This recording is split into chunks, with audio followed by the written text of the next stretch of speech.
No final do século VIII, uma onda de violência aterrorizou os moradores da costa norte da Europa. Ataques vikings. Eles saqueavam e matavam, e a cada ataque os rumores aumentavam. Foi como se as portas do inferno tivessem sido abertas. Seus líderes foram lendas vivas. Ivar, o Sem Ossos, Eric, o Vermelho, e Harold, o Dente Azul. Homens cuja fama veio da brutalidade. Nossos pesquisadores vão investigar o mundo em que viveram e revelar uma imagem de uma cultura sangrenta, mas muito avançada. Eles vão reconstruir a fortaleza de Harold, o Dente Azul, o primeiro rei dos vikings. Encontrarão sinais ocultos de uma cidade guerreira sob ruas modernas. E vão examinar a tecnologia que deu uma enorme vantagem aos vikings. Com esses barcos, os vikings puderam retraçar o mapa da Europa. Barcos como esses levaram exploradores vikings como Eric o Vermelho e Leif Erikson aonde ninguém ainda fora. Usando computação gráfica, vamos reconstruir uma civilização extraordinária e revelaremos o mundo perdido dos vikings.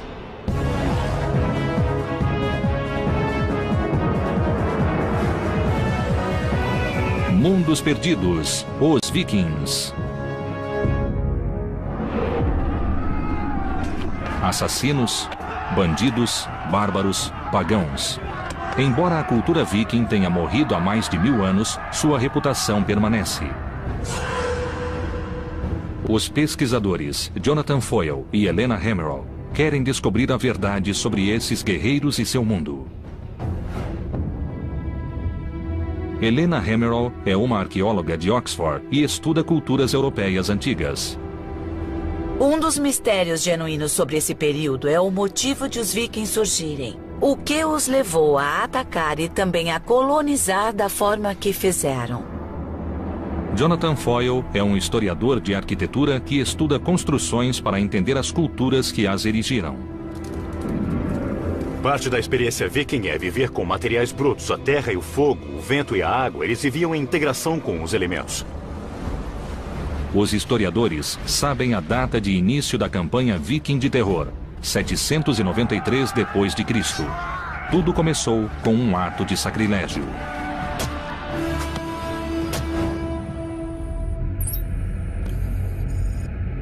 Jonathan viajou para Lindisfarne, na costa nordeste da Inglaterra. Havia um monastério aqui. Na época, era um dos santuários mais sagrados da cristandade. Nós herdamos uma imagem dos vikings como sendo piratas sedentos de sangue, e essa reputação surgiu aqui, em Lindisfarne. As notícias do ataque viking espalharam-se depressa pela Europa. Richard Warren explica. Este foi o primeiro ataque a um centro muito importante. Este foi o lugar em que um ataque aconteceu pela primeira vez. E psicologicamente foi o ataque que levou as pessoas a acreditarem que o apocalipse chegara. O ataque foi uma surpresa. Ninguém sabia dos vikings até os barcos surgirem no horizonte. Os monges do monastério não podiam acreditar que alguém pensaria em atacar seu santuário. Mas, como Jonathan descobriu, os vikings sabiam exatamente o que faziam. O que havia aqui para os vikings? Saque. Objetos valiosos, pequenos objetos de metal e coisas assim. Mas eles também queriam escravos, que eram uma cara mercadoria. O mosteiro era famoso pelas relíquias e tesouros. Sua única proteção era a fé. Acreditavam que ninguém ousaria violar o solo sagrado. Eles não tinham defesas, era um mosteiro. Mas eles deviam ter uma muralha ou coisa assim ao redor do mosteiro. Algo como isso aqui. Tinham, sim, um muro que circundava todo o lugar. Ele separava o espaço sagrado interior do mundo externo. Mas era, de fato, apenas uma linha de demarcação. Subindo até o ponto mais alto da ilha, Jonathan e Richard criaram uma imagem da comunidade que os vikings destruíram. O que os vikings viram por aqui há mais de 1000 anos? Certamente nada como isto. Nenhuma das construções de pedra que vemos agora. Não havia nada parecido, nada disso existia. Era uma comunidade monástica.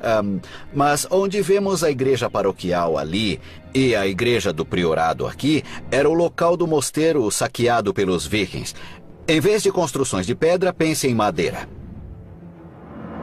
As estruturas simples de madeira de Lindisfarne eram assim em 793.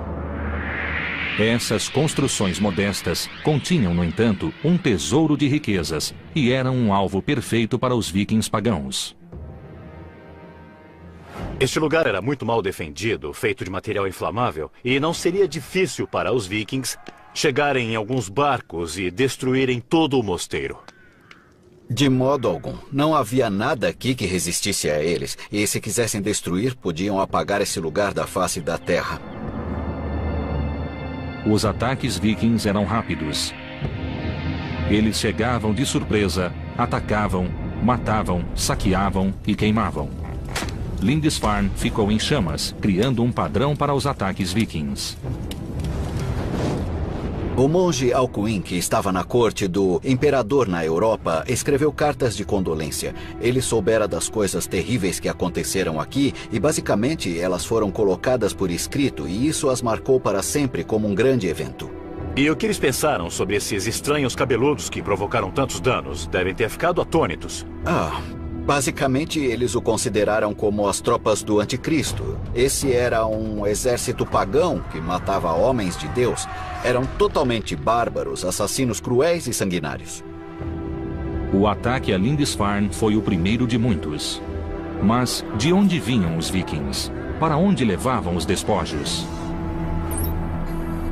A arqueóloga Helena Hammerl foi a Estocolmo, na Suécia, na trilha das relíquias cristãs saqueadas em Lindisfarne. Ela queria informações sobre a terra dos vikings e sobre sua cultura. No Museu Nacional, Helena encontrou-se com o curador Kent Anderson para ver as peças. Nós temos muitos objetos. Objetos do mundo árabe e objetos do oeste europeu. Como chegaram à Suécia? Como temos objetos únicos e como eles vêm de um contexto muito especial, como uma igreja ou um mosteiro ou algo assim, então achamos que tenha sido por saque. Este também é um objeto único que deve ser resultado de saque. Ele parece muito com o cimo do bastão episcopal. Sim, é sim. Então podemos imaginar que um pobre bispo irlandês foi atacado e seu bastão foi roubado. Sim, como um tipo de souvenir. Este símbolo sagrado da autoridade episcopal contrasta com os outros objetos do mundo viking. Espadas são os objetos mais valorizados pelos museus. A arma viking de mais prestígio era a espada longa, cuja lâmina valia 16 vacas leiteiras. O guerreiro que a possuía tinha status elevado. No museu, Kent mostrou a Helena achados arqueológicos desconcertantes que indicam sacrifícios animais e humanos. Isto é parte de um crânio e de esqueletos de um túmulo que continha 3 indivíduos. 2 deles com as cabeças cortadas. Isso deve ter sido um sacrifício humano. Como sabemos que eles foram sacrificados? Bom, isso pode ser visto nos ossos, realmente. O que é isto? Marcas de cortes. Marcas? Estou vendo. Meu Deus. Sacrifícios humanos seriam uma prática chocante para o mundo cristão antigo. Sim, devem ter sido. Isso obviamente sugere um outro tipo de ideologia e de visão do mundo. E por que isso ocorreu? Eles eram criminosos? Eles fizeram algo errado e estavam sendo punidos? Não, eu acho que não. Essa era a melhor oferenda que se fazia aos deuses. Então, se quisesse oferecer mais que um cavalo ou vaca, iria sacrificar talvez um escravo ou... Exato. Meu Deus. Sacrifícios humanos eram parte do funeral de um grande guerreiro ou líder. Os objetos encontrados em locais fúnebres trouxeram muitas informações sobre a cultura viking e nos ajudaram a completar a imagem do mundo viking. Nossos pesquisadores estiveram em Lindisfarne, onde surgiu a fama dos vikings como assassinos sanguinários. Viram objetos saqueados dos santuários cristãos europeus. Jonathan Foyle foi ao extremo norte da Dinamarca para revelar os segredos de um cemitério viking. Ele foi ao sítio de Lindon Oe. No final do século XIX, arqueólogos cavaram 4 metros de areia e acharam túmulos muito bem preservados. O especialista local, Lars Christian Norba, foi o guia. Lars, este é um sítio impressionante, não é? Fica no alto de uma colina, e então é o lugar perfeito para ser enterrado. As pessoas aqui eram de uma aldeia comum. O local foi preservado pelas dunas de areia, que chegavam a 4 metros de altura aqui. Então, o dobro da minha altura. É. De areia. É, cobrindo tudo. O mais intrigante neste sítio é o estranho padrão em que as pedras foram colocadas. Círculos, triângulos e formato de navios. Essas pedras parecem um amontoado à primeira vista. É como se fosse Stonehenge. É. Mas elas têm uma ordem, não tem? O triângulo é um homem, as formas redondas são mulheres e os barcos também são homens. E é claro que sabemos isso pelos artefatos que estavam com eles nos túmulos. Aqui tem a forma de um barco. É. Essa aqui é muito grande, não é? Se eu estivesse enterrado aqui, acho que não iria ocupar tanto espaço. Não, você seria cremado e ocuparia menos espaço do que agora. A pira funeral viking era uma plataforma de madeira sobre 4 postes com o cadáver no alto. Embaixo dela eram colocados galhos sobre suportes de madeira. A estrutura queimava com um calor intenso. Depois da cremação, os restos calcinados e as oferendas aos deuses eram enterrados e circundados com pedras. Em Estocolmo, Helena examinou algumas oferendas achadas em túmulos vikings. Uma delas é inesperada. O que mais temos aqui? Bom, nós temos alguns broches e também temos o Buda. Um Buda? Eu não esperaria encontrar um Buda na Suécia. O que ele faz aqui? Este é um achado muito raro. Foi produzido no norte da Índia e deve ter sido vendido. Os túmulos vikings têm itens de locais tão distantes quanto a América do Norte e a Índia. Como não há evidências históricas de ataques vikings a esses locais, os objetos devem ter chegado à Escandinávia por comércio. Parece que a rede de comércio viking cruzava o mundo. E isso sugere que eram mais sofisticados do que se supõe. Para saber mais, Helena Hammerl foi até a ilha de Björkö, onde existiu Birka, uma cidade viking. 1200 anos atrás, ela era um importante porto na costa do Báltico.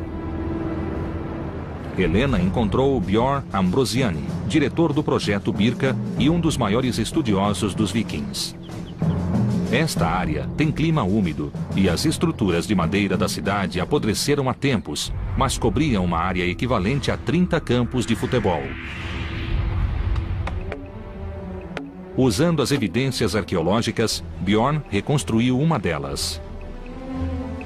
Então, esta é a área de armazenagem, ou área de trabalho, e aqui dentro temos o espaço de moradia com uma fornalha no chão e depois os bancos em que as pessoas dormiam, trabalhavam e viviam por meses a cada ano durante o inverno. E quantas pessoas viviam aqui?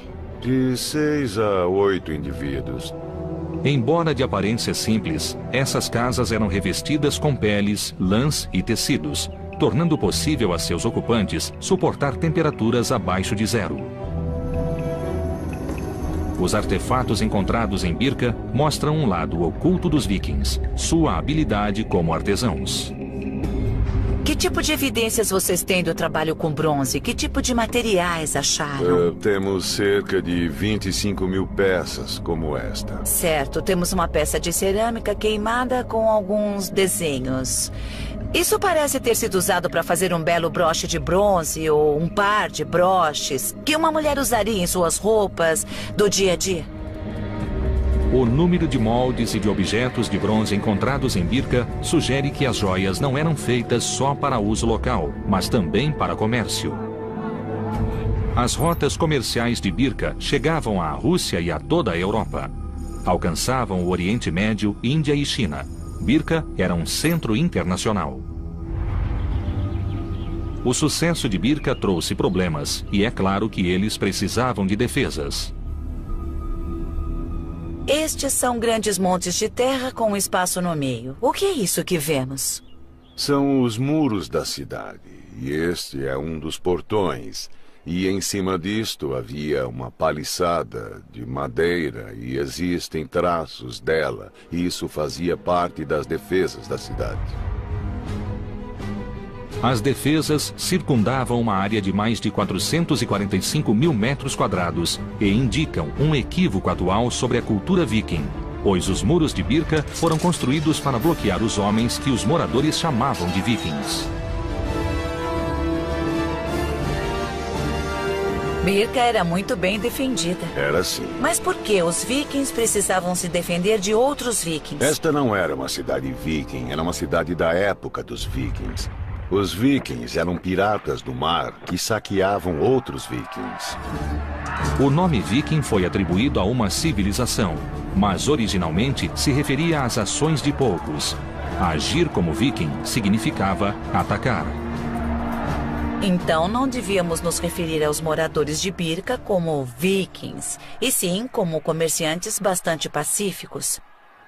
Realmente parece que os vikings eram apenas essa elite militar que se parece um pouco com a máfia. Isso mesmo. Como o maior e mais rico centro comercial da Escandinávia, Birka era bem defendida e permaneceu próspera por 200 anos. A cidade repeliu um ataque após o outro. Seu declínio foi lento.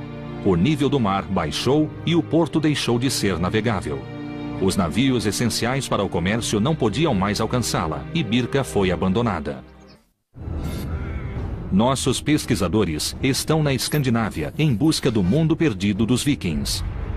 Visitaram a cidade comercial de Birka e descobriram que os vikings eram gangues de saqueadores que constituíam apenas uma pequena parcela da população escandinava. Os atos de alguns definiram a história de toda a população. Os pesquisadores investigaram a tecnologia que tornou possível a era viking, o barco viking. Esses barcos revolucionários levaram os vikings mais longe para o oeste do que qualquer outro europeu antes deles. Perto da Escandinávia, os barcos eram uma arma que provocava morte e destruição.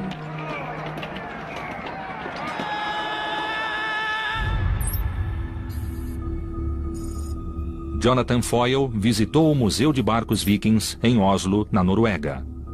Ele queria ver o barco Oseberg, encontrado em um sepulcro em 1903. Tem 1.100 anos e está 90% intacto. É crucial para os arqueólogos por ser o mais antigo barco viking com um mastro. Ao acrescentar um mastro e uma vela aos barcos a remo, os vikings aumentaram sua velocidade média para mais de 10 milhas náuticas por hora e também tornaram possíveis as longas viagens por mar. Para saber como o mastro era construído, Jonathan conversou com Bjort Orseth na oficina do museu. Bjort é um dos maiores especialistas no trabalho viking em madeira. Ele estuda a tecnologia do mastro e a razão de ser tão revolucionário. Isso aí é parte da estrutura que está ali? Sim, temos aqui o Masterfisk. Masterfisk? Sim. É como os marinheiros chamam o mastro. Isso. E esse é o modelo de um? Sim, esse é um modelo em escala 1:4. Então isso aqui vai no topo? Sim. E depois nós colocamos isto como trava. Incrível, você encaixa isso aqui e isso não se move mais. Não. O peixe do mastro, assim chamado por ter forma de peixe, mantinha o mastro no lugar. Ele ajudava a distribuir o impulso do vento igualmente por todo o barco, o que evitava que o mastro quebrasse com ventos fortes. O mastro era removível, o que permitia que os barcos vikings passassem sob obstáculos que bloqueariam barcos com mastros fixos. Era preciso ser muito hábil para pilotar esses barcos. Ao lado do barco Oseberg, encontramos Knut Pasch, especialista em barcos vikings. Onde ficaria o nível da água aqui, no lado do barco? Dá para ver, é onde forma 90 graus, este ângulo aqui. Nesta área aqui. Isso. Então, se inclinasse mais de 9 graus, de fato afundaria imediatamente. Então existe um ajuste de equilíbrio muito delicado nesse barco. Depois de 1.100 anos, ainda se nota a habilidade dos construtores. Está extremamente bem preservado, como se pode ver. E esse ferro não enferruja. Então esses são mesmo os rebites originais? Sim, são sim. Os rebites são feitos de ferro encontrado em pântanos e que não enferruja. Mas o material mais importante era a madeira do casco do barco. É feito de carvalho, 100% carvalho. Quantas árvores seriam necessárias para um barco como este? 80 seria um bom palpite. 80 árvores. Esse é um grande investimento, então. Sim, eles certamente eram caros. Quantos barcos havia numa frota? Temos registros escritos que falam em cerca de 50 e até 100 barcos ao mesmo tempo. Então, 80 árvores vezes 100. Aham. Estamos falando de 8.000 árvores. Isso é um grande desmatamento. Por usarem carvalhos que demoram 150 anos para crescer, os barcos vikings mudaram a paisagem local e a navegação para sempre. Há uma essência dos vikings nesses barcos. É onde imaginamos que os vikings estivessem em alto mar. Mas, ao ficar face a face com um barco viking de 1000 anos, sentimos um respeito real por sua engenhosidade, por sua destreza e pura determinação. A habilidade e a determinação dos vikings é aparente no Museu Roskilde, na Dinamarca. Helena veio investigar como o projeto revolucionário dos barcos mudou o mundo viking. Ela esteve com Turi Müller, que constrói barcos com técnicas e tecnologias vikings. As ferramentas que está usando são similares às que eles usavam na era viking? Tentamos fazer o mais igual possível. Podemos ver pelas partes escavadas. Algumas vezes não conseguimos achar todas as ferramentas que vemos nas marcas no barco. Que sistemas de medida usavam? Sabemos o que usavam na era viking para fazer isso? Não sabemos. Existem muitas teorias, mas na construção de barcos tradicionais, a gente faz isso pondo ao lado. Sim, então usavam padrões. Sim. Quanto tempo se leva para construir um barco como este em que você está trabalhando? Levou 4 anos e meio com trabalho de 5 homens. Mas eu acredito que eles provavelmente preferiam construir com muito mais gente que isso, sabe? Uma equipe maior, Sim. Cada barco exigia muitos homens e recursos. Dentro do museu, existem vários barcos vikings descobertos no fiord nos anos 60. Eles nos mostram mais detalhes do projeto viking. Com Anton Ingler, curador do museu, Helena examinou vários barcos vikings. Este foi o auge da construção de barcos vikings. Décadas de experiências produziram uma forma quase perfeita. Este era um verdadeiro barco viking, usado para aplicar a lei? É, um grande escandinavo homem de guerra. Todos os barcos vikings, inclusive o Homem de Guerra, têm as mesmas características. Primeiro, a quilha e as vigas mestras eram presas da proa à popa. Vigas de sustentação apoiavam uma plataforma na qual ficava o peixe do mastro. As tábuas do barco eram superpostas verticalmente e presas com rebites. O barco tinha 3,5 metros de largura e 30 de comprimento. Por último vinham os escudos de proteção, os remos, o leme, o mastro, o cordame e a vela. O Homem de Guerra levava de 70 a 80 vikings e sempre havia 60 remando. Seu casco raso tornava possível ir a qualquer lugar. Este barco tinha um casco de não mais de 3 pés ou 1 metro. E isso tornava possível navegar em qualquer rio da Europa. Então, esses eram barcos muito flexíveis que podiam cruzar um oceano, subir e descer a costa e também podiam navegar terra dentro. Poderia chamá-los de barcos anfíbios. Essa flexibilidade foi crucial para seu sucesso, pois podiam atacar rio acima, longe da costa. Helena queria descobrir como era a vida a bordo, e Anton lhe mostrou uma das réplicas.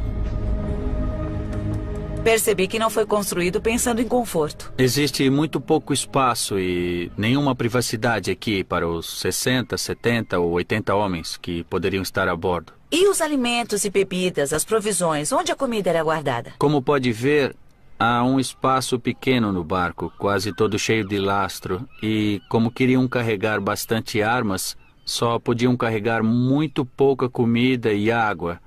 Em 2 semanas ficariam sem nada. Então, a cada 2 semanas, precisavam ter certeza de poder ir à terra para obter suprimentos. Isso.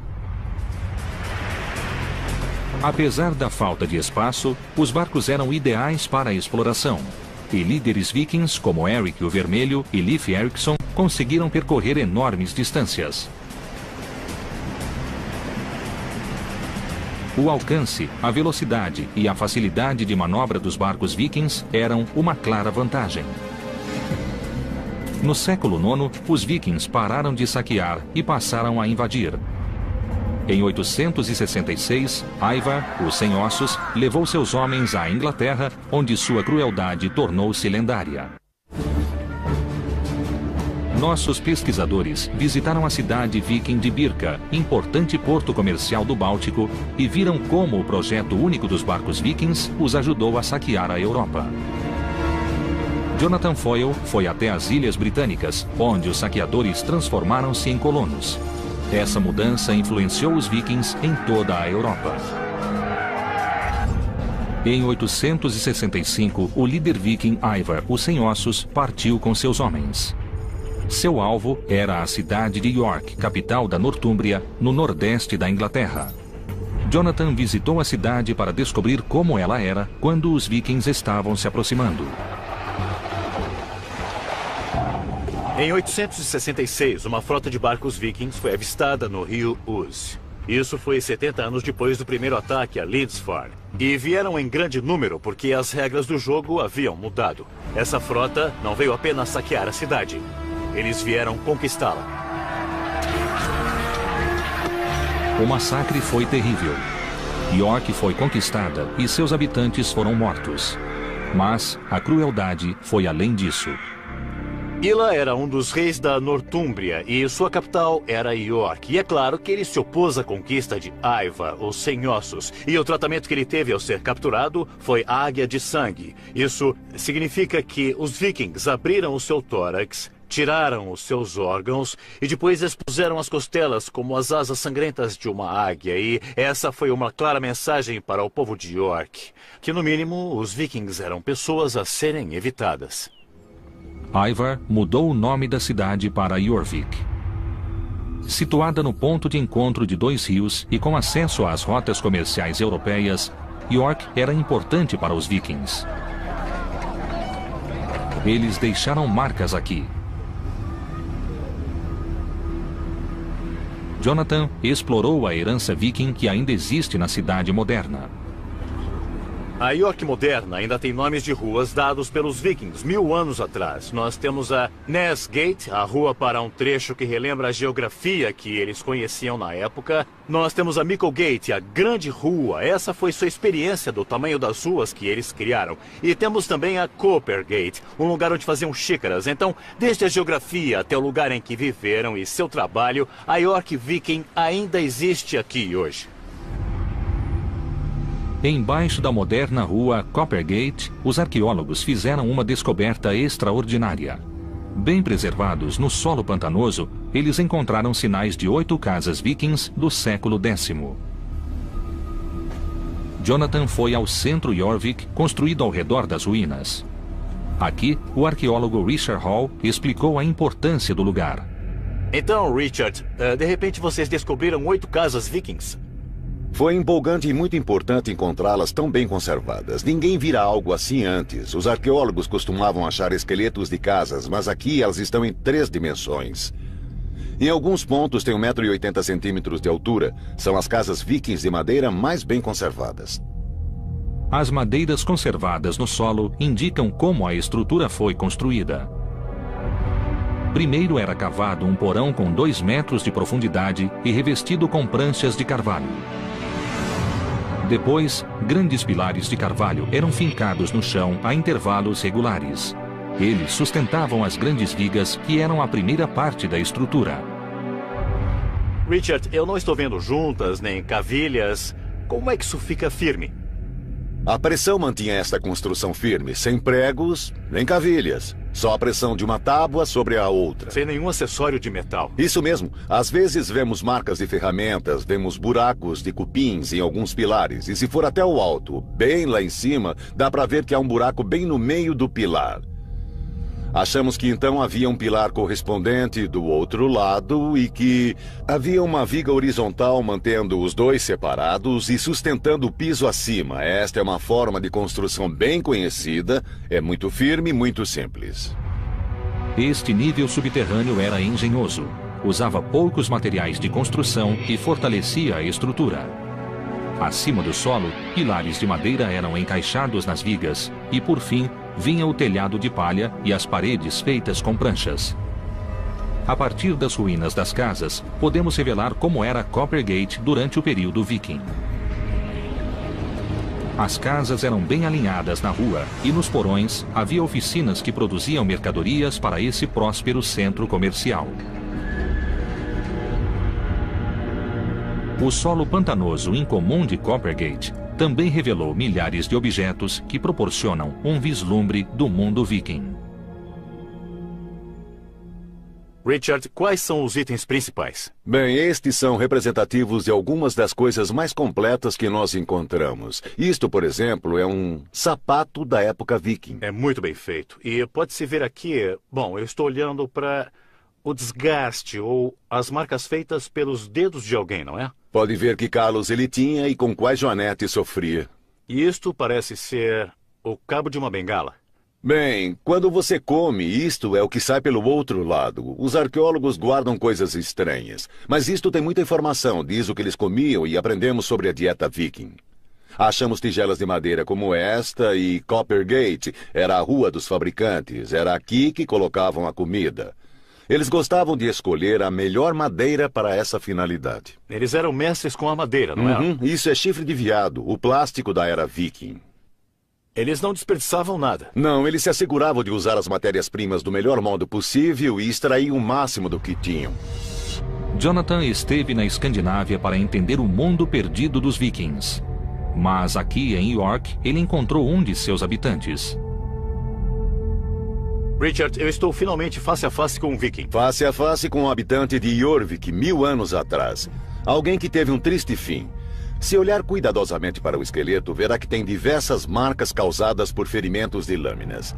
Então, achamos que ele morreu em uma batalha. York era importante e foi cobiçada por vários governantes.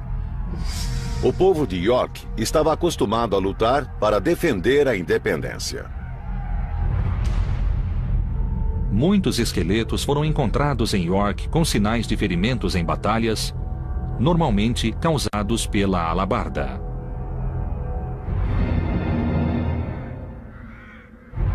Sob o governo viking, Jorvik tornou-se um próspero porto, um importante centro de comércio internacional e uma base para novas conquistas.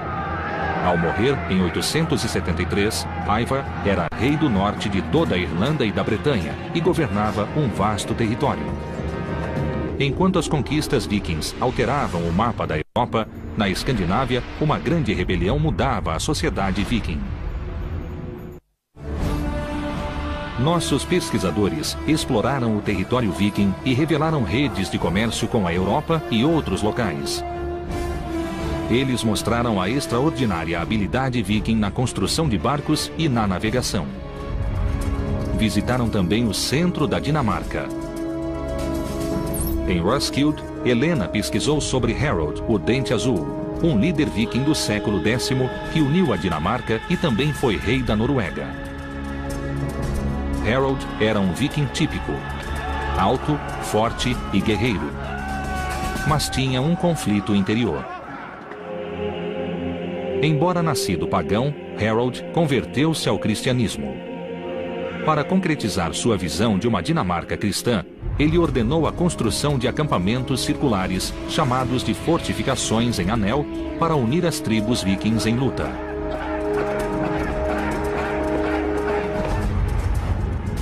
4 desses sítios, construídos com precisão geométrica, foram identificados pelos arqueólogos. Helena foi a Trelleborg para investigar como eram construídos. Ela se encontrou com Mads Sterne, especialista na construção das fortificações. A construção foi iniciada em 975. Tudo isso foi parte de uma grande mobilização militar na Dinamarca nessa época. Embora Harold não tenha escrito por que construiu as fortalezas, temos uma boa ideia do que deve tê-lo motivado. Ah, sim. Podemos ver por dentro? Sim, claro. Eles foram para uma das barreiras para ter uma visão melhor do sítio. Em cima da barreira de terra havia uma cerca de madeira. Sim, era assim. Essencialmente... E havia um caminho no alto da barreira. Também era fácil andar ao redor e cruzar os portões. E havia, é claro, pontes para que pudessem mover as forças muito depressa ao redor de toda a fortaleza quando acontecia uma batalha. Agora podemos revelar como essa fortificação era impressionante quando vista de fora. Rodeada por uma paliçada de carvalho com 7 metros de altura, ela era guardada por guerreiros de elite. Acreditamos que havia cerca de 400 a 500 guerreiros aqui. E as famílias de alguns deles provavelmente moravam ali. Acabou sendo não só uma base militar, mas também um tipo de comunidade local. As fortificações em Anel funcionavam como centros regionais de controle e de coleta de impostos e como símbolos do poder de Harold, o Dente Azul.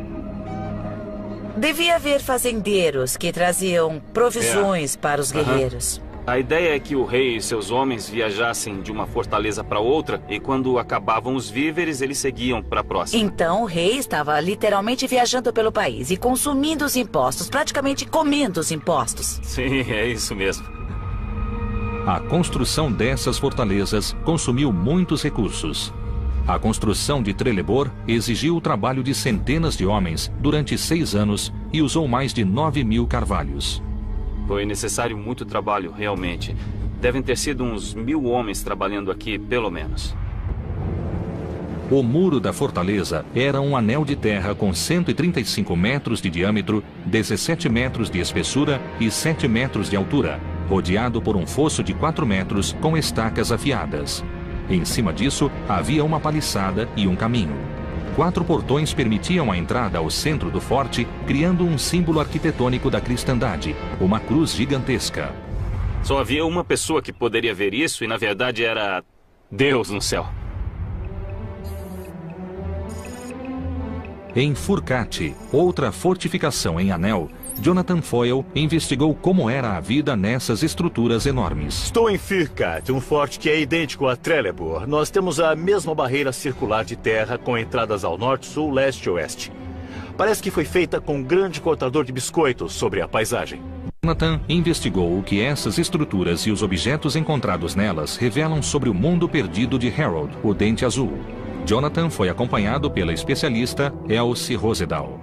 Você deve ter descoberto com os objetos a dimensão humana. Como essas construções eram usadas e o que elas dizem a você? Essa uniformidade de planos sugere que o uso era puramente militar em todas elas, mas pela distribuição dos objetos encontrados, você pode ver que mesmo que as casas tivessem todas o mesmo layout, tinham funções diferentes. Estas foram estruturas estranhas que surgiram em uma situação política muito específica. Elas foram construídas e não há nada igual em nenhum lugar. Já procuramos em todo o mundo. Com as descobertas em Furcate, os arqueólogos reconstruíram a aparência das construções que existiam aqui. Com 30 metros de comprimento por 8 de largura e sustentadas por mais de 50 estacas inclinadas, as construções eram o foco da vida. Ao reconstruir uma casa em Furcate, os arqueólogos viram que a construção exigia tanto esforço e conhecimento quanto a construção dos barcos vikings. Mas ainda existem dúvidas sobre seu projeto singular. Eu estou perplexo no limiar deste mundo viking. A sensação dominante por aqui é da madeira. Ela o rodeia, é quase como uma tenda de madeira. Tudo que se vê é madeira ou escuridão. Tudo isto é carvalho sólido. Todas as estacas estão fincadas no solo. Eles eram mestres em tudo que usava madeira, como sabemos pelos barcos. E por que a parede é curva?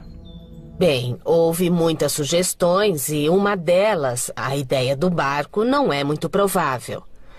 Mas pode ter sido para que houvesse mais espaço ao redor do fogo. No interior, Jonathan sentiu como era a vida nessas grandes salas. Eu não sei se sou só eu, mas eu sinto vontade de ficar o mais perto possível do fogo. Isso reflete o uso da casa no passado? Coisas importantes aconteciam nessas grandes salas, como, por exemplo, apresentações de poesia. Também havia todo tipo de acrobacia e coisas assim.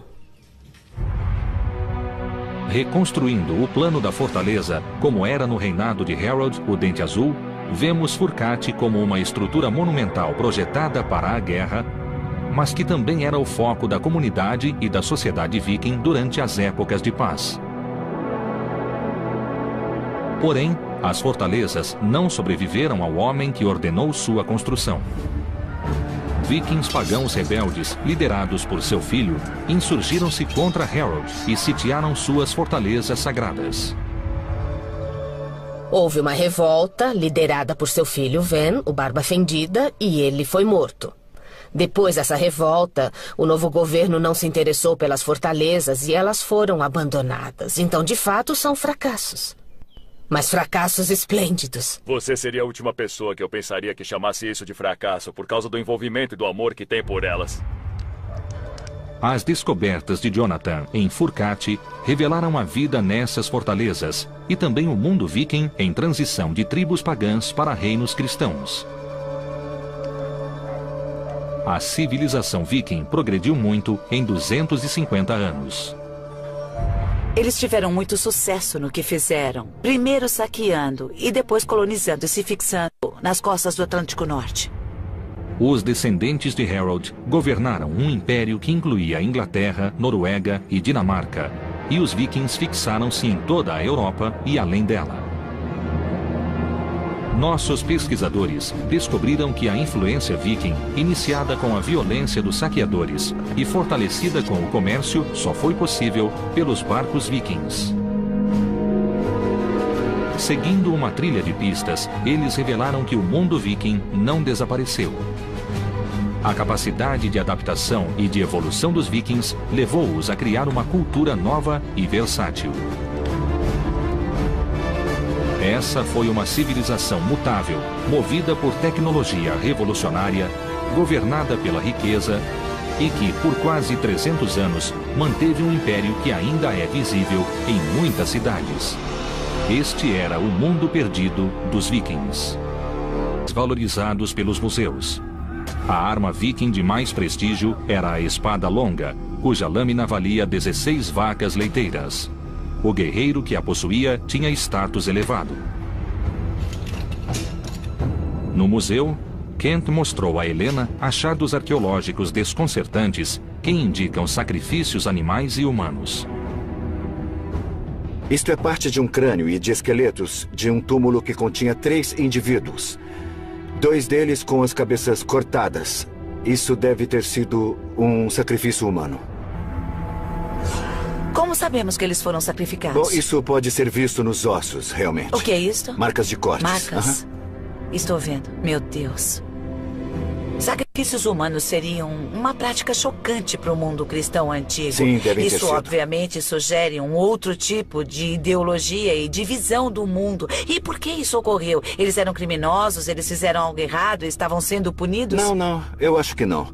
Essa era a melhor oferenda que se fazia aos deuses. Então, se quisesse oferecer mais que um cavalo ou vaca, iria sacrificar talvez um escravo ou... exato. Meu Deus. Sacrifícios humanos eram parte do funeral de um grande guerreiro ou líder. Os objetos encontrados em locais fúnebres trouxeram muitas informações sobre a cultura viking e nos ajudaram a completar a imagem do mundo viking. Nossos pesquisadores estiveram em Lindisfarne, onde surgiu a fama dos vikings como assassinos sanguinários. Viram objetos saqueados dos santuários cristãos europeus. Jonathan Foyle foi ao extremo norte da Dinamarca para revelar os segredos de um cemitério viking.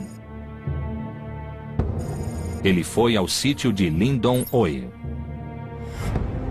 No final do século XIX, arqueólogos cavaram 4 metros de areia e acharam túmulos muito bem preservados. O especialista local, Lars Christian Norba, foi o guia. Lars, este é um sítio impressionante, não é? Fica no alto de uma colina, e então é o lugar perfeito para ser enterrado. As pessoas aqui eram de uma aldeia comum. O local foi preservado pelas dunas de areia, que chegavam a 4 metros de altura aqui. Então, o dobro da minha altura. É. De areia. É, cobrindo tudo. O mais intrigante neste sítio é o estranho padrão em que as pedras foram colocadas.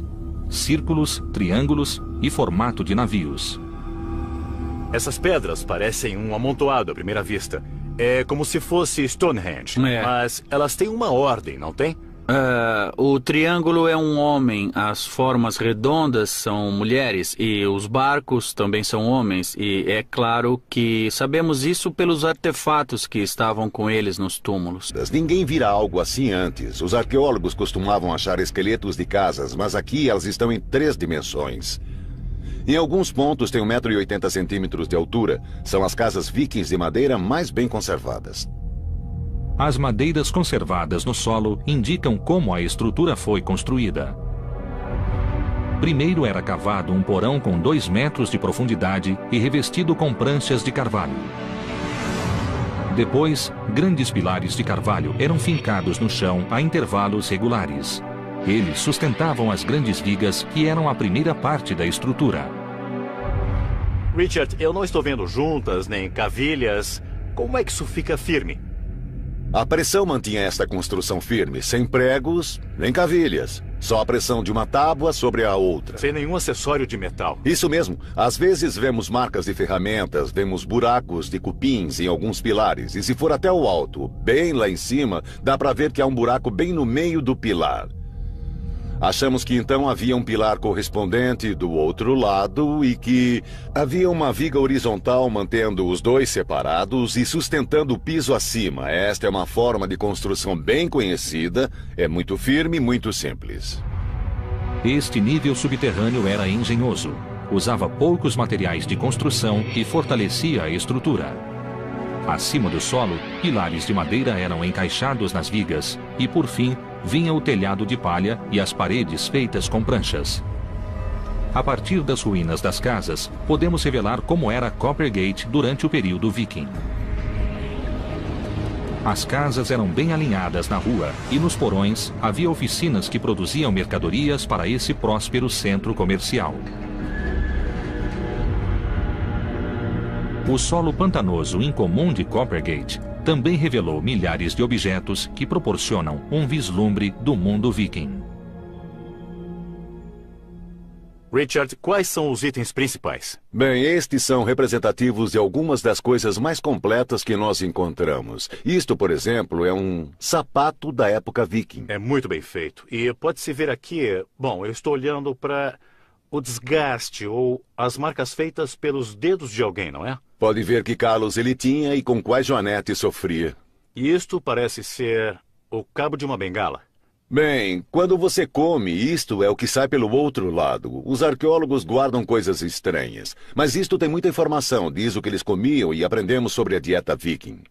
Achamos tigelas de madeira como esta e Coppergate era a rua dos fabricantes. Era aqui que colocavam a comida. Eles gostavam de escolher a melhor madeira para essa finalidade. Eles eram mestres com a madeira, não é? Isso é chifre de veado, o plástico da era viking. Grande número, porque as regras do jogo haviam mudado. Essa frota não veio apenas saquear a cidade. Eles vieram conquistá-la. O massacre foi terrível. York foi conquistada e seus habitantes foram mortos. Mas a crueldade foi além disso. Ila era um dos reis da Nortúmbria e sua capital era York. E é claro que ele se opôs à conquista de Ivar, os Sem-Ossos. E o tratamento que ele teve ao ser capturado foi a águia de sangue. Isso significa que os vikings abriram o seu tórax, tiraram os seus órgãos e depois expuseram as costelas como as asas sangrentas de uma águia. E essa foi uma clara mensagem para o povo de York, que no mínimo os vikings eram pessoas a serem evitadas. Ivar mudou o nome da cidade para Jorvik. Situada no ponto de encontro de dois rios e com acesso às rotas comerciais europeias, York era importante para os vikings. Eles deixaram marcas aqui. Jonathan explorou a herança viking que ainda existe na cidade moderna. A York moderna ainda tem nomes de ruas dados pelos vikings 1000 anos atrás. Nós temos a Ness Gate, a rua para um trecho que relembra a geografia que eles conheciam na época. Nós temos a Micklegate, a grande rua. Essa foi sua experiência do tamanho das ruas que eles criaram. E temos também a Coppergate, um lugar onde faziam xícaras. Então, desde a geografia até o lugar em que viveram e seu trabalho, a York Viking ainda existe aqui hoje. Embaixo da moderna rua Coppergate, os arqueólogos fizeram uma descoberta extraordinária. Bem preservados no solo pantanoso, eles encontraram sinais de 8 casas vikings do século X. Jonathan foi ao centro Jorvik, construído ao redor das ruínas.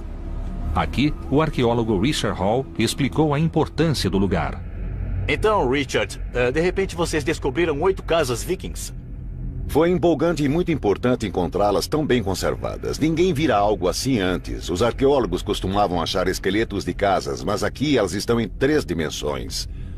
Em alguns pontos tem 1,80 m de altura. São as casas vikings de madeira mais bem conservadas.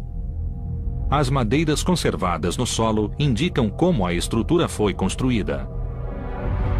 Primeiro era cavado um porão com 2 metros de profundidade e revestido com pranchas de carvalho.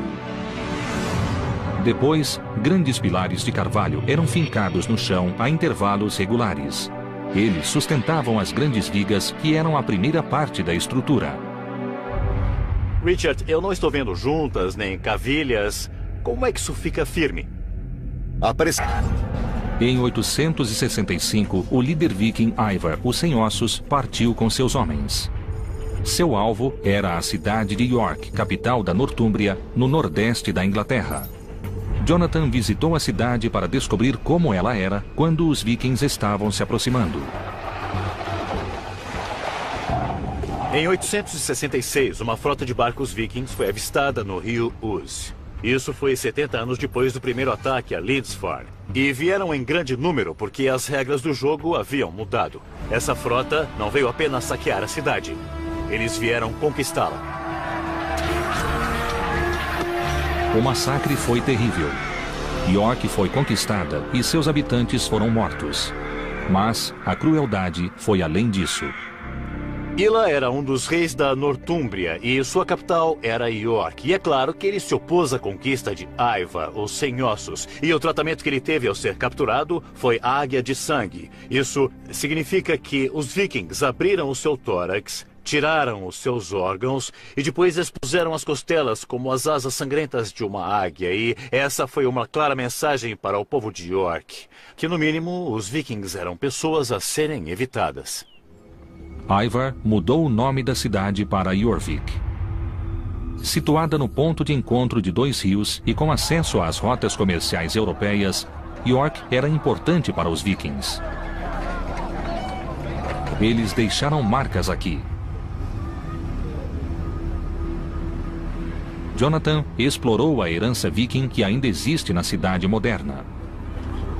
A York moderna ainda tem nomes de ruas dados pelos vikings 1000 anos atrás. Nós temos a Ness Gate, a rua para um trecho que relembra a geografia que eles conheciam na época. Nós temos a Micklegate, a grande rua. Essa foi sua experiência do tamanho das ruas que eles criaram. E temos também a Coppergate, um lugar onde faziam xícaras. Então, desde a geografia até o lugar em que viveram e seu trabalho, a York Viking ainda existe aqui hoje. Embaixo da moderna rua Coppergate, os arqueólogos fizeram uma descoberta extraordinária. Bem preservados no solo pantanoso, eles encontraram sinais de 8 casas vikings do século X. Jonathan foi ao centro Jorvik, construído ao redor das ruínas. Aqui, o arqueólogo Richard Hall explicou a importância do lugar. Então, Richard, de repente vocês descobriram 8 casas vikings. Foi empolgante e muito importante encontrá-las tão bem conservadas. Ninguém vira algo assim antes. Os arqueólogos costumavam achar esqueletos de casas, mas aqui elas estão em 3 dimensões. Em alguns pontos tem 1,80 m de altura. São as casas vikings de madeira mais bem conservadas. Do mundo viking. Nossos pesquisadores estiveram em Lindisfarne, onde surgiu a fama dos vikings como assassinos sanguinários. Viram objetos saqueados dos santuários cristãos europeus. Jonathan Foyle foi ao extremo norte da Dinamarca para revelar os segredos de um cemitério viking. Ele foi ao sítio de Lindon Oe. No final do século XIX, arqueólogos cavaram 4 metros de areia e acharam túmulos muito bem preservados. O especialista local, Lars Christian Norba, foi o guia. Lars, este é um sítio impressionante, não é? Fica no alto de uma colina, e então é o lugar perfeito para ser enterrado. As pessoas aqui eram de uma aldeia comum. O local foi preservado pelas dunas de areia, que chegavam a 4 metros de altura aqui. Então, o dobro da minha altura. É. De areia. É, cobrindo tudo. O mais intrigante neste sítio é o estranho padrão em que as pedras foram colocadas. Círculos, triângulos e formato de navios. Essas pedras parecem um amontoado à primeira vista. É como se fosse Stonehenge. Mas elas têm uma ordem, não tem? O triângulo é um homem, as formas redondas são mulheres e os barcos também são homens. E é claro que sabemos isso pelos artefatos que estavam com eles nos túmulos. Aqui tem a forma de um barco. É. Essa aqui é muito grande, não é? Se eu estivesse enterrado aqui, acho que não iria ocupar tanto espaço. Não, você seria cremado e ocuparia menos espaço do que agora. A pira funeral viking era uma plataforma de madeira sobre 4 postes com o cadáver no alto. Embaixo dela eram colocados galhos sobre suportes de madeira. A estrutura queimava com um calor intenso. Depois da cremação, os restos calcinados e as oferendas aos deuses eram enterrados e circundados com pedras. Em Estocolmo, Helena examinou algumas oferendas achadas em túmulos vikings. Uma delas é inesperada. O que mais temos aqui? Bom, nós temos alguns broches e também temos o Buda. Um Buda? Eu não esperaria encontrar um Buda na Suécia. O que ele faz aqui? Este é um achado muito raro. Foi produzido no norte da Índia e deve ter sido vendido. Os túmulos vikings têm itens de locais tão distantes quanto a América do Norte e a Índia. Como não há evidências históricas de ataques vikings a esses locais, os objetos devem ter chegado à Escandinávia por comércio. Parece que eles chegavam de surpresa, atacavam, matavam, saqueavam e queimavam. Lindisfarne ficou em chamas, criando um padrão para os ataques vikings. O monge Alcuin, que estava na corte do imperador na Europa, escreveu cartas de condolência. Ele soubera das coisas terríveis que aconteceram aqui e, basicamente, elas foram colocadas por escrito e isso as marcou para sempre como um grande evento. E o que eles pensaram sobre esses estranhos cabeludos que provocaram tantos danos? Devem ter ficado atônitos. Basicamente, eles o consideraram como as tropas do anticristo. Esse era um exército pagão que matava homens de Deus. Eram totalmente bárbaros, assassinos cruéis e sanguinários. O ataque a Lindisfarne foi o primeiro de muitos. Mas de onde vinham os vikings? Para onde levavam os despojos? A arqueóloga Helena Hammerl foi a Estocolmo, na Suécia, na trilha das relíquias cristãs saqueadas em Lindisfarne. Ela queria informações sobre a terra dos vikings e sobre sua cultura. No Museu Nacional, Helena encontrou-se com o curador Kent Anderson para ver as peças. Nós temos muitos objetos. Objetos do mundo árabe e objetos do oeste europeu. Como chegaram à Suécia? Como temos objetos únicos e como eles vêm de um contexto muito especial, como uma igreja ou um mosteiro ou algo assim, então achamos que tenha sido por saque. Este também é um objeto único que deve ser resultado de saque. Ele parece muito com o cimo do bastão episcopal. Sim, é sim. Então podemos imaginar que um pobre bispo irlandês foi atacado e seu bastão foi roubado. Sim, como um tipo de souvenir. Este símbolo sagrado da autoridade episcopal contrasta com os outros objetos do mundo viking. Espadas são os objetos mais valorizados pelos museus. A arma viking de mais prestígio era a espada longa, cuja lâmina valia 16 vacas leiteiras. O guerreiro que a possuía tinha status elevado. No museu, Kent mostrou a Helena achados arqueológicos desconcertantes que indicam sacrifícios animais e humanos.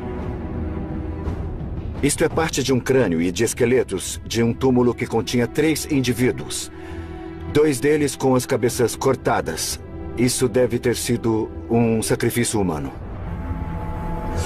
Como sabemos que eles foram sacrificados? Bom, isso pode ser visto nos ossos, realmente. O que é isto? Marcas de cortes. Marcas? Estou vendo. Meu Deus. Sacrifícios humanos seriam uma prática chocante para o mundo cristão antigo. Sim, devem ter Isso sido. obviamente sugere um outro tipo de ideologia e de visão do mundo. Jonathan viajou para Lindisfarne, na costa nordeste da Inglaterra. Havia um monastério aqui. Na época, era um dos santuários mais sagrados da cristandade. Nós herdamos uma imagem dos vikings como sendo piratas sedentos de sangue, e essa reputação surgiu aqui, em Lindisfarne. As notícias do ataque viking espalharam-se depressa pela Europa. Richard Oran explica. Este foi o primeiro ataque a um centro muito importante. Este foi o lugar em que um ataque aconteceu pela primeira vez. E psicologicamente foi o ataque que levou as pessoas a acreditarem que o apocalipse chegara. O ataque foi uma surpresa. Ninguém sabia dos vikings até os barcos surgirem no horizonte. Os monges do monastério não podiam acreditar que alguém pensaria em atacar seu santuário. Mas, como Jonathan descobriu, os vikings sabiam exatamente o que faziam. O que havia aqui para os vikings? Saque. Objetos valiosos, pequenos objetos de metal e coisas assim. Mas eles também queriam escravos, que eram uma cara mercadoria. O mosteiro era famoso pelas relíquias e tesouros. Sua única proteção era a fé. Acreditavam que ninguém ousaria violar o solo sagrado. Eles não tinham defesas, era um mosteiro. Mas eles deviam ter uma muralha ou coisa assim ao redor do mosteiro. Algo como isso aqui. Tinham, sim, um muro que circundava todo o lugar. Ele separava o espaço sagrado interior do mundo externo. Mas era, de fato, apenas uma linha de demarcação. Subindo até o ponto mais alto da ilha, Jonathan e Richard criaram uma imagem da comunidade que os vikings destruíram. O que os vikings viram por aqui há mais de 1000 anos? Certamente nada como isto. Nenhuma das construções de pedra que vemos agora. Não havia nada parecido, nada disso existia. Era uma comunidade monástica. Mas onde vemos a igreja paroquial ali e a igreja do priorado aqui, era o local do mosteiro saqueado pelos vikings. Em vez de construções de pedra, pense em madeira. As estruturas simples de madeira de Lindisfarne eram assim em 793. Essas construções modestas continham, no entanto, um tesouro de riquezas e eram um alvo perfeito para os vikings pagãos. Este lugar era muito mal defendido, feito de material inflamável, e não seria difícil para os vikings chegarem em alguns barcos e destruírem todo o mosteiro. De modo algum. Não havia nada aqui que resistisse a eles. E se quisessem destruir, podiam apagar esse lugar da face da terra. Os ataques vikings eram rápidos. Eles chegavam de surpresa a bárbaros pagãos. Embora a cultura viking tenha morrido há mais de 1000 anos, sua reputação permanece. Os pesquisadores Jonathan Foyle e Helena Hemmerle querem descobrir a verdade sobre esses guerreiros e seu mundo. Helena Hemmerle é uma arqueóloga de Oxford e estuda culturas europeias antigas. Um dos mistérios genuínos sobre esse período é o motivo de os vikings surgirem. O que os levou a atacar e também a colonizar da forma que fizeram. Jonathan Foyle é um historiador de arquitetura que estuda construções para entender as culturas que as erigiram. Parte da experiência viking é viver com materiais brutos. A terra e o fogo, o vento e a água, eles viviam em integração com os elementos. Os historiadores sabem a data de início da campanha viking de terror, 793 d.C. Tudo começou com um ato de sacrilégio.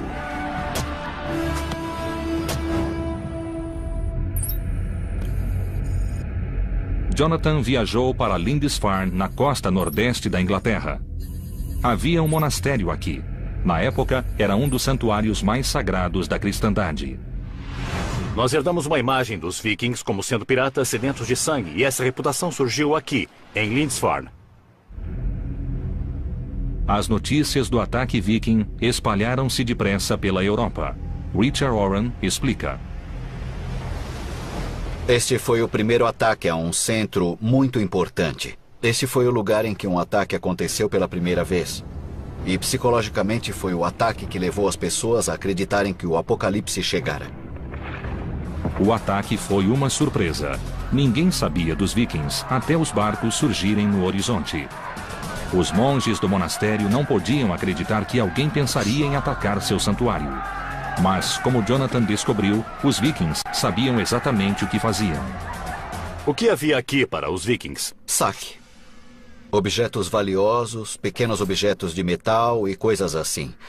Mas eles também queriam escravos, que eram uma cara mercadoria. O mosteiro era famoso pelas relíquias e tesouros. Sua única proteção era a fé. Acreditavam que ninguém ousaria violar o solo sagrado. Eles não tinham defesas, era um mosteiro. Mas eles deviam ter uma muralha ou coisa assim ao redor do mosteiro. Algo como isso aqui. Tinham, sim, um muro que circundava todo o lugar. Ele separava o espaço sagrado interior do mundo externo.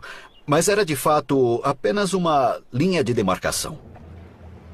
Subindo até o ponto mais alto da ilha, Jonathan e Richard criaram uma imagem da comunidade que os vikings destruíram. Distância do lugar.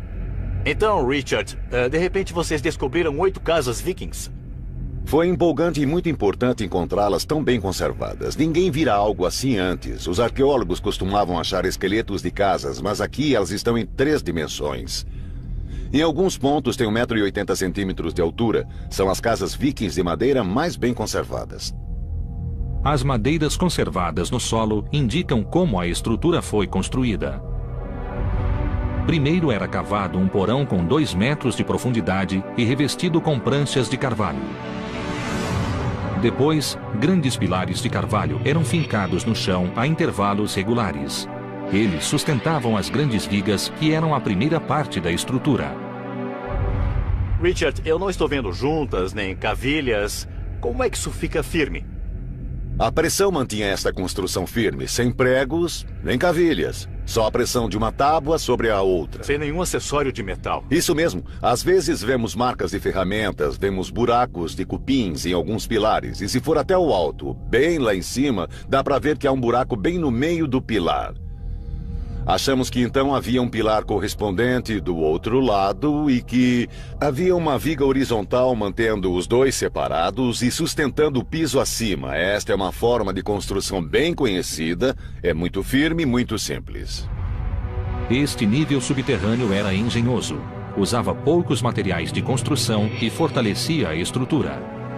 Acima do solo, pilares de madeira eram encaixados nas vigas e, por fim, vinha o telhado de palha e as paredes feitas com pranchas. A partir das ruínas das casas, podemos revelar como era Coppergate durante o período viking. As casas eram bem alinhadas na rua e nos porões havia oficinas que produziam mercadorias para esse próspero centro comercial. O solo pantanoso incomum de Coppergate também revelou milhares de objetos que proporcionam um vislumbre do mundo viking. Richard, quais são os itens principais? Bem, estes são representativos de algumas das coisas mais completas que nós encontramos. Isto, por exemplo, é um sapato da época viking. É muito bem feito. E pode-se ver aqui, bom, eu estou olhando para o desgaste ou as marcas feitas pelos dedos de alguém, não é? Pode ver que calos ele tinha e com quais Joanete sofria. E isto parece ser o cabo de uma bengala. Bem, quando você come, isto é o que sai pelo outro lado. Os arqueólogos guardam coisas estranhas. Mas isto tem muita informação, diz o que eles comiam e aprendemos sobre a dieta viking. Achamos tigelas de madeira como esta e Coppergate era a rua dos fabricantes. Era aqui que colocavam a comida.